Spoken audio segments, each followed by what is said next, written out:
sinumpa ang puno ng igos. Bahagi pa rin po ng chapter 11. Kinabukasan nang sila'y pabalik na mula sa Betanya, nagutom si Jesus. Natanaw nito sa di kalayuan ang isang puno ng igos na madahon.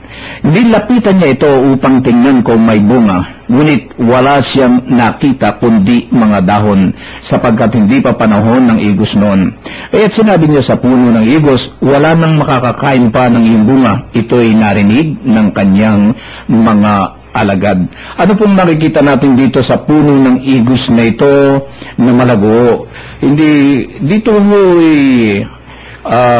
makikita rin natin yung tayo bilang isang mananampalataya ay kinakailangan maging malago tayo ng pagkilala at pananalig sa Panginoon. Pag hindi kasi tayo, Kuya Bert, lumago, parang wala tayong bunga, na hindi nakikita sa ating buhay ang bunga ng banal na espiritu at ng pag-ibig at pagmamahal sa Diyos, parang useless ho tayo. Ano bang inyong makikita pa rito? Tama ka, Kuya Min, at saka ang napakahalaga dito, marami sa ating mga kapatid na saganang-sagana, pero maramot, katulad ng igos. Ayaw magbigay ng bunga. Ayaw na magbigay. Ang Panginoon, katulad niya sinasag-gisag niya yung mga mahihirap na nagugutom.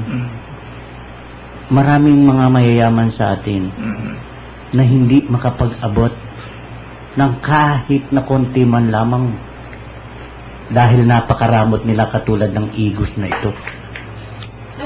Sana po yamin sa mga pangyayari nito. Katulad ng sinagisag ng mga tao, ng matagumpay na pagpasok niya sa Jerusalem. Sila ay nagbigay ng makakayanan nila, ng nasa kanila. Pero dito inilarawan ng Panginoon na marami ring mga tao na malago ang kanilang dahon. Sagana ang dahon nila, pero hindi namumunga. Walang pakinabang. Sana makinabang tayo. Marami rin sa atin sa ngayon na matatalino. Sana ibahagi nila ito. Maraming mga ipinagkaloob ang Diyos ng iba't ibang kakayahan ng isang tao.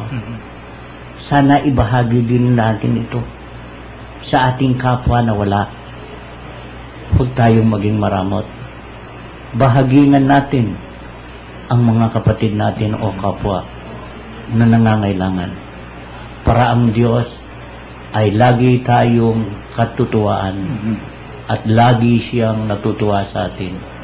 Baga maging katulad tayo ng igos na ito na hindi na niya pamumunga.